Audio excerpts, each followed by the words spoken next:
Starting a new garden is a challenge no matter where you are, but when you're in a space that is 13,000 square feet, the challenge is certainly multiplied a little bit. Kevin Espiritu here from Epic Gardening, where it's my goal to help you grow a greener thumb. What I thought I'd do in today's video is give you a quick update on the last couple of weeks of progress at the new homestead. Now, most of this unstructured vlog style content is going to actually be on my second channel, Epic Urban Homestead, where I'll be doing that. And I'll also be talking about chickens, rainwater capture, gray water, solar energy, preparing foods, drying foods, all that kind of stuff. So go over there if you want to see that. But I did want to give you a sneak peek because I know a lot of you probably want to know what's going on. And trust me, I want to tell you. So without further ado, cultivate that like button for Epic Urban Homesteads, and let's get into the tour. One of the very first things I did was remove the crappy sink that's sitting right there, and I replaced it with my potting bench, which eventually I'll hook up to the water. It's not hooked up just yet because I need to get some better plumbing, but I needed something like this. And what's nice is I can now reuse this water because it comes out in this bucket right here. So I can then irrigate my landscape with this. So I got a bunch of starts here, but the real gem of this space right now is the irrigated grow bag garden. This thing, it's about 27-ish grow bags, I would say, and they're all irrigated with 360-degree adjustable drip spikes, which are just absolutely one of the most handy tools of all time. Cleared out some of that deadly foxtail barley for this space. We've laid down just some really cheap, quick landscape fabric and some bark just to provide a little bit of structure to the space. By the way, for small scale weed control, this stirrup hoe is the best because it's got 45-degree angle and it's just a little bit of a serrated tip, and you just slice right through roots at the soil surface. So the first major project, I'm scared to stand up in here, that's gonna go down is probably the shed removal and replacement. Now, a lot of you said you should keep this shed. A lot of you said you should tear this shed down. I've decided to tear it down, and I'll explain to you why I've decided to tear it down. So first of all, if I stand up, I will hit it, and it's not fun. Like, I'll hit this rafter right here with my head, so I don't want that. Number two, though, it's 9 foot by 7 foot, so 63 square feet, but the maximum unpermitted size for a shed here in San Diego is 10 by 12. So that's 120 square feet, so it's almost double the square footage with more height. And when I rebuild it, that means I get to put it in an area of the home that makes a little bit more sense. But what I want to do, and I'll show you in a second, is pour a concrete pad and put a more semi-permanent shed that's a lot bigger, that I can store my gardening tools, my supplies, perhaps put a little outdoor desk or workstation in there, perhaps a little set where I can film some videos for you guys. So let me show you some ideas I have as far as the placement. And so here's the shed that we just were in, and then here's the rest of the backyard property. So this would be the northeast corner right there. I want to reserve this area over here for the potential addition of an ADU or accessory dwelling unit. It's not going to happen right away, maybe not for a couple years, but it's probably going to be over there. So I don't want to put it over there, but at the same time, I don't want it just sitting right here in the middle. So my thought right now is to move the shed into this area underneath this shaded pepper tree, which that might need some trimming, but maybe to pour a concrete pad right here and put a 10 by 12 foot shed right in this zone. I want to build a lot of stuff for this property, but going straight from not a ton of building experience to a 10 by 12 foot shed that I actually want to withstand the test of time is probably not my best option. So I want to show you a couple ideas I have as far as who I'm going to use to help me build the shed. So my friend Ben Sullins, who's also a YouTuber and also in San Diego, he recommended these guys, SoCal Sheds. They've got a bunch of different styles. So the ones that really stuck out to me were the tall peak, which I'll pop into in a second, the studio shed, or the lean-to. And the tall peak is just like a classic shed, right? It's just your normal style shed with the normal peaked roof, and it would be 10 by 12 foot, and you get to choose all your customizations like your windows, sidings, and your roofing options and stuff. But something like this could be really cool. The next most obvious thing in my mind to solve is irrigation and where the water will be sourced and how it's going to spread out to different zones of the property. Now, what's hard is if I don't know exactly what those zones will be and what their water needs will be, it's hard to then plan that out. But I do know this. I know that a single hose bib is not going to cut it. So that's one of my next steps, is to research, okay, how do I add more hose bibs and then actually add a sort of irrigation hub to the property so I can send water to various areas, either on timers or in various amounts, or just really get it all solved in a way that's scalable and not wasteful. This is the front yard orchard idea that I have. So if we go this way, you go more towards the front of the house where that front garden we just talked about is. As you go this way, you go more towards the property line that way and the front actually of the yard. And so I'm sitting under the loquat tree. I thought the loquat tree makes a nice dividing line between whatever garden it is that I end up having over here and a mini backyard, although it would be a front yard, orchard design. And the reason that I think that is, number one, you should always kind of go with what you have on the property. And so I have loquat tree, lemon tree. They seem to be doing pretty well, although they need some serious pruning and care, and we'll get into that in other videos. So why not plant more in this area? Gets a lot of good sun. I can grow almost any type of fruit tree that I want, I would say, depending on the variety. And so that's what I've really been thinking about. But there's a lot of research still to do as far as the actual fruits I want. Then within that, the cultivars that I want of those fruits. And then within all of that, once I know that, where is this all going to be planted? How is it going to be planted? How's it going to be irrigated?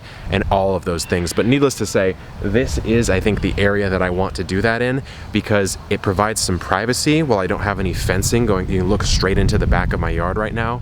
So it provides some privacy, sort of this urban jungle oasis type of look. And I just think it makes sense to go with what's already here. We're now in the one-car garage of the Epic Urban Homestead. And so what I'd like to do is get some very simple shelving up so all of my stuff is off the ground so that I can probably coat this. I'm probably gonna end up coating this with some sort of like epoxy or something and leveling it all out, because this is the area that I'm gonna be building most of the stuff that eventually makes it out. And so storage, shelves, as well as kind of cleaning up that floor are the goals for this. Obviously a lot of this will end up making it into the shed that eventually gets built, but for the time being, it's all being stored in here. So the first thing to talk about is this massive delivery of soil that just came in from my friends at Espoma Organic, who are not sponsoring this video, but I do work with extensively. So we've got some land and sea compost, we have a raised bed mix, and then over there in the back corner, we have their mushroom compost, which is like remains of what comes from mushroom growers. But I'm also collecting some natural input. So I'm raking leaves, I'm raking weeds. Both of these will go either into the compost, and then I want to show you the grow bag, the 100-gallon grow bag. Now this is an interesting layout. I've got cucumbers in the middle, which I'll be trellising pretty soon.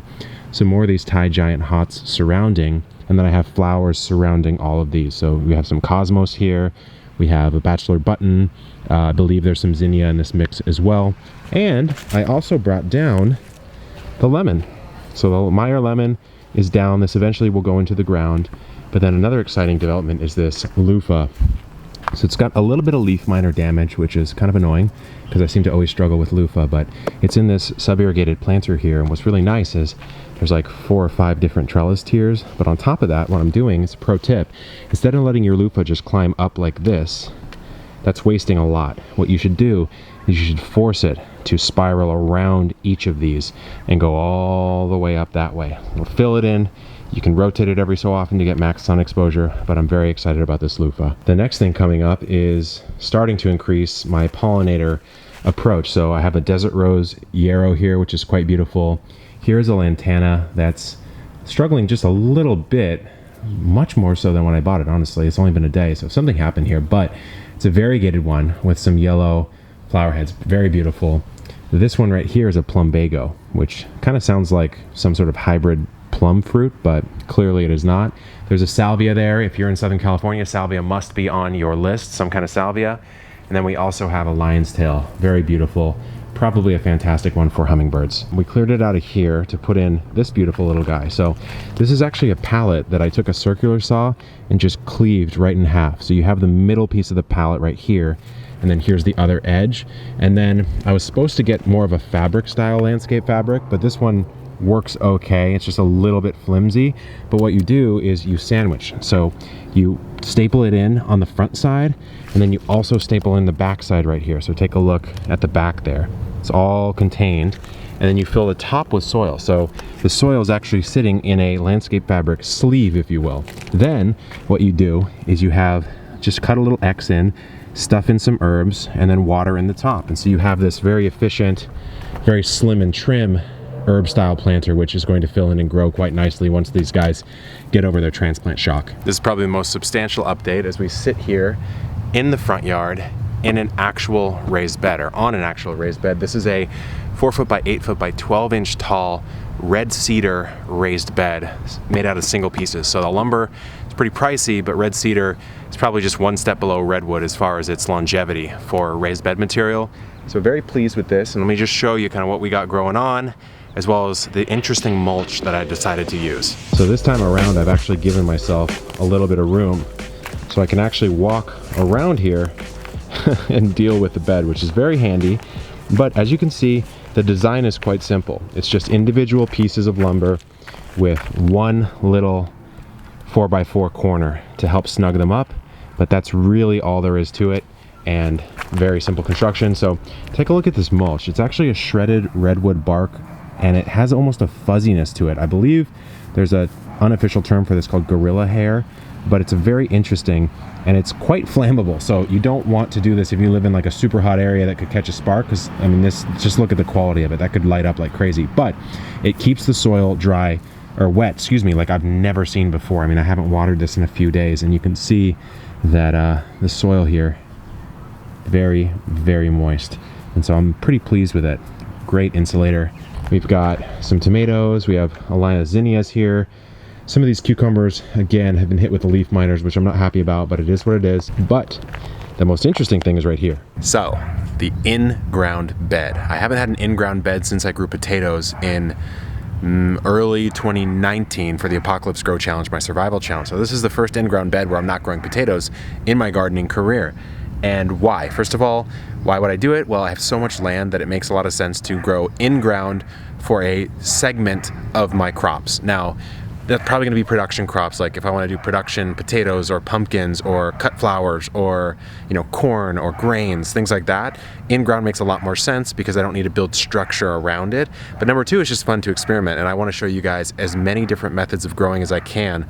Of course, still showing the small space stuff, but also, you know, experimenting, having some fun. So let me just hop behind the camera. I want to talk about how I amended the soil and formed this bed. So what you can see here is a little tomato section. We've got some peppers, and we have some onions, green onions, etc., and some habaneros. So we have jalapenos, habaneros.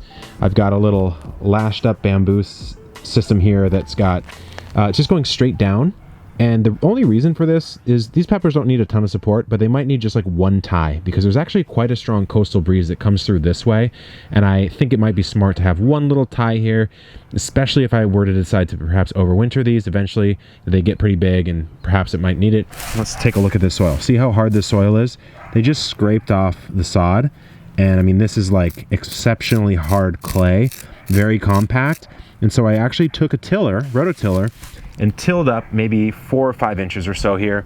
So you can see that's right around where I started tilling. It starts to go down a little bit. So I worked maybe 4 to 5 inches down, but I also built this bed up about 4 to 5 inches. So I have maybe 8 to 10 inches worth of growing space here in this bed. And I just formed a 30-inch across bed. And if I were to extend this bed and put another one on, I would just leave maybe 18 inches or so between the two, maybe 24 inches, and then put another one right here. And so I can see myself adding quite a few more in-ground beds, but I don't have a rototiller anymore, so we'll figure out other ways to improve the soil. And really the goal here is till once, never till again. I don't want to, you know, get into that habit, but I did need to break up that soil and improve it just once. This area, this land back here, makes a lot of sense to do the in-ground beds. So I could just do really long rows, like going straight back, and do corn, wheat, cut flowers, potatoes, squash, sweet potatoes, whatever, back here while I'm managing and controlling these weeds. Let me show you a couple things that I've done here in the back to build a stockpile of organic matter. So back here, I am using quite a bit of my old shipping materials as a stockpile for sheet mulch, which I will probably end up laying on top over here to smother this out. We'll see how that works. Now, another thing I noticed is the apricot tree over here is actually, it seems like it was purposefully cultivated. It wasn't just something random, because they've got one of these watering poles here where you just dump the water down and it sub-irrigates. And something, look at this, something's been eating these pits, because some apricots fell to the ground. And look at this. These are all apricot pits, so something's been coming into the yard and eating this. So I'm already getting a signal that I might have a problem with a fruit-eating pest. So there's a lot still left to do, but surprisingly, we've made some decent headway here on the property with the installation of some actual new gardens. I don't have the birdies beds back here at the property yet. Actually, I think the eventual future for this particular space will be showcasing all of the cool different birdies models that I love to grow in, and that's gonna happen pretty soon. But I've learned some interesting things. I've been meeting some neighbors around here. Turns out there's some cool neighbors around here. I'm really excited about that, but some really friendly neighbors too. And I've learned that technically I think I'm allowed to have a horse on this property. I'm not sure if I'm ever gonna do that, but it's nice to know that I can.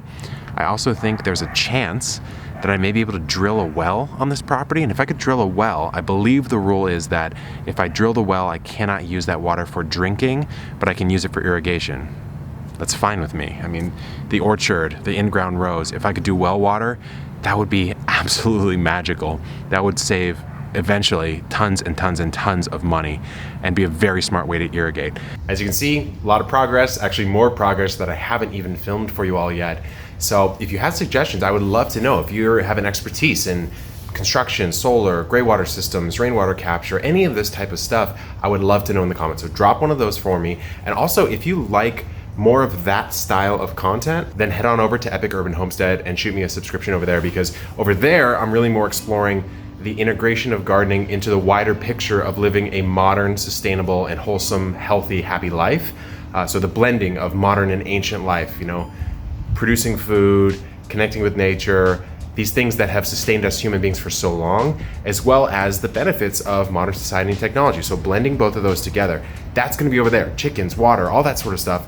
Epic Gardening will always be how to help you grow plants successfully. So with that said, hope you enjoyed this little quick tour. Good luck in the garden and keep on growing.